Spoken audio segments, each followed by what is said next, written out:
You ask Tiger to solve. This deals with linear equations with one unknown. The final result is x equals 3.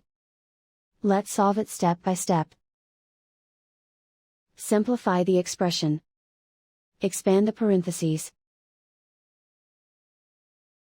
Simplify the arithmetic. Group all constants on the right side of the equation.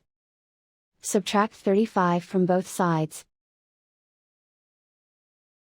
Simplify the arithmetic.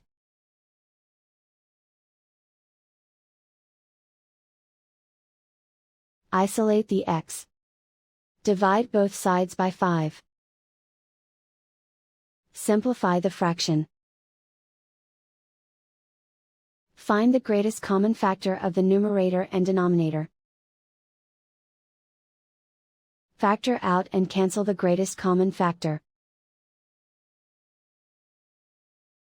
And so the final result is x equals 3.